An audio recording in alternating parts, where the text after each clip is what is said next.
قمرون قمرون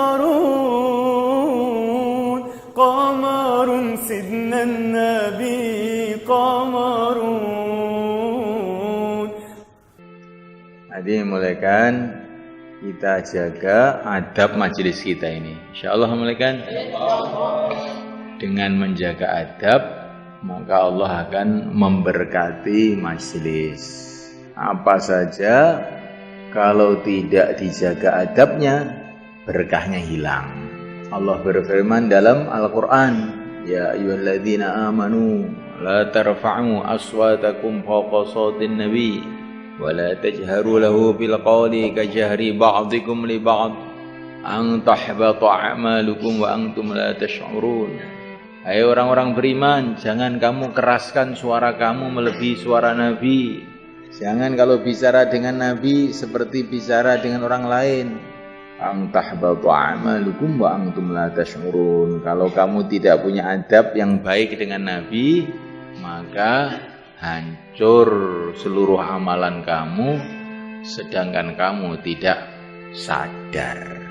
Para sahabat itu sudah amal kurban habis-habisan, tapi Allah berfirman, kalau kamu tidak jaga adab dengan Nabi, nanti hancur seluruh amalan. Maka syaitan itu pandai merusak umat Islam mereka. Masih sholat tapi tidak dijaga adabnya.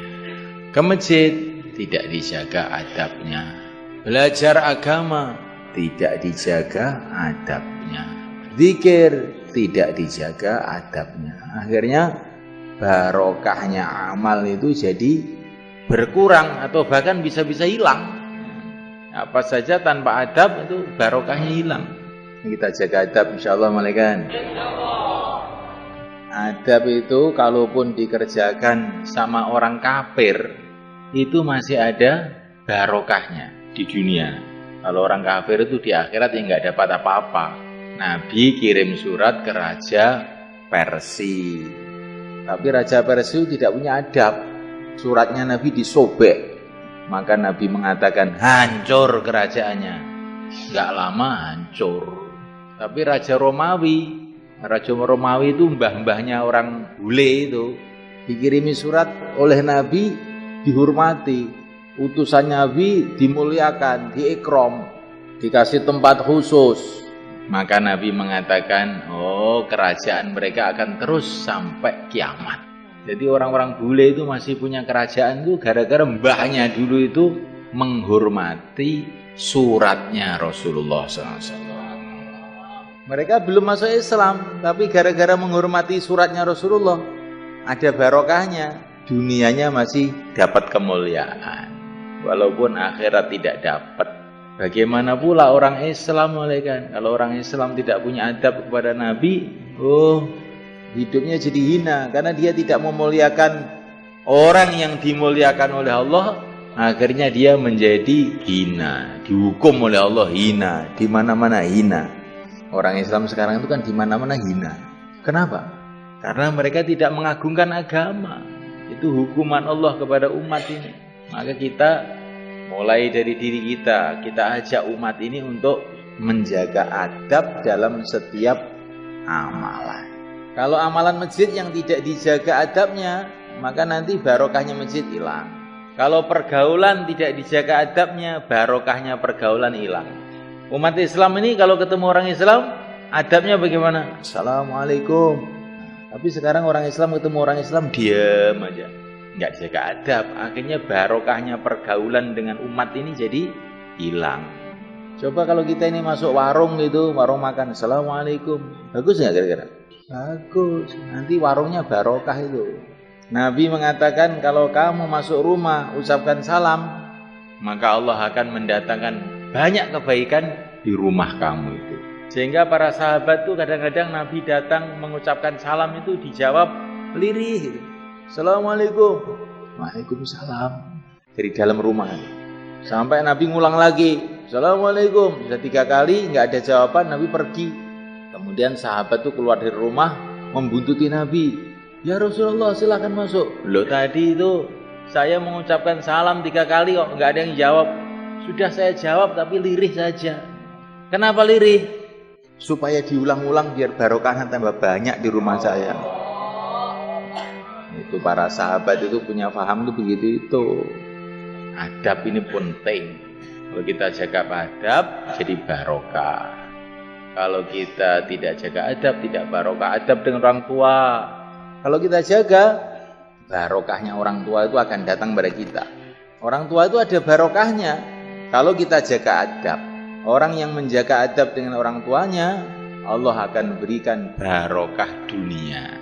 Orang yang menjaga adab dengan para ulama, Allah akan berikan barokah agama. Nah ini orang-orang ahli batil yang usaha bagaimana orang itu nggak punya adab dengan orang tua. Sekarang di Eropa sana itu ada undang-undang namanya Undang-Undang Hak Asasi Anak. Itu kalau orang tua marah sama anaknya telepon sama polisi, orang tuanya dibawa ke polisi. Hanya orang tuh nggak punya adab dengan orang tua.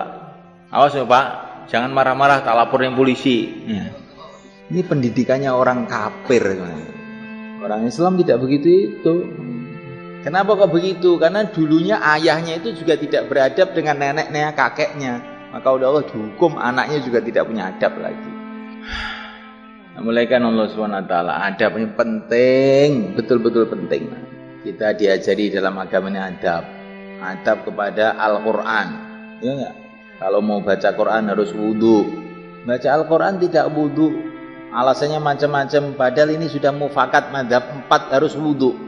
Alasan macam-macam enggak wudhu, orang enggak punya adab. Akhirnya barokahnya Quran tuh enggak masuk dalam hati kita. Baca Quran tapi nggak bisa merenungi, nggak bisa memahami. Baca Quran tapi hatinya tambah keras, bukan tambah lembut, tambah keras. Quran itu isinya cerita akhirat. Kalau orang baca Quran mestinya tambah rindu kepada akhirat, tapi kok malah rindu duit. Nggak jaga adab, tidak dijaga adab. Al-Quran taruh di atas, jangan taruh di bawah. Saya kemarin ketemu orang-orang Arab itu, Al-Quran taruh di bawah. Maka saya bilang, inilah sebabnya orang Arab itu banyak musibah. Ada apa? Ini apa haram? Apa dalilnya apa? Sudahlah, pokoknya begitu itu. Karena kamu tidak menjaga adab. Kalau kamu kepalanya saya taruh di bawah, senang? Enggak kok. Al-Quran taruh di bawah. Ini bikin orang Arab diinjek-injek sama orang-orang ahli batil gara-gara begini. Taruh di atas. Kalau kopiah kamu saya taruh di bawah untuk sepatu, boleh nggak? Ya nggak boleh. Kenapa? Apa haram? Ya kurang ajar, bukan masalah haram. Nah iya. Quran taruh di bawah gimana? Adab dijaga semua kan? Ini tipuan orang ahli batil kepada umat Islam.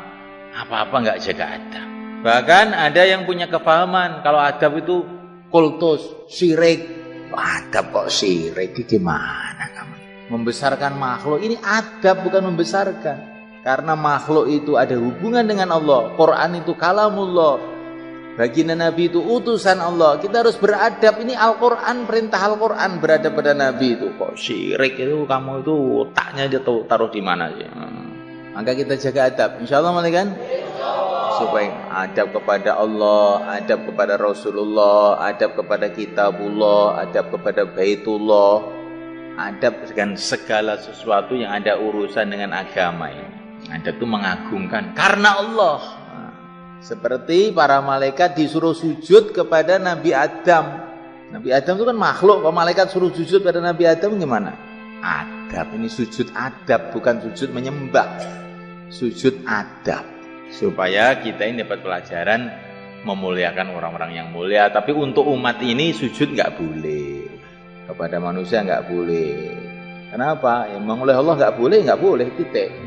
Tapi kalau kita ini kepada orang-orang soleh, cium tangan, itu sunnah. Hadisnya banyak. Jadi kalau sujud nggak boleh. Ini rusaknya umat Islam gara-gara meninggalkan adab. Coba kalau kita di kitab fikih itu, orang kencing atau berak ngadep kiblat atau membelakangi kiblat itu makruh, ya toh? Santri-santri kan pernah baca itu. Untuk apa itu? Ka'bah itu kan batu di sana toh. Tapi kalau kita kencing menghadap kiblat itu kok makruh. Bahkan sebagian ulama mengatakan haram. Ini namanya adab. Adab itu. Karena Ka'bah itu Baitullah, tempatnya orang-orang ibadah. Tapi kan jaraknya jauh, iya walaupun jarak jauh tetap adab.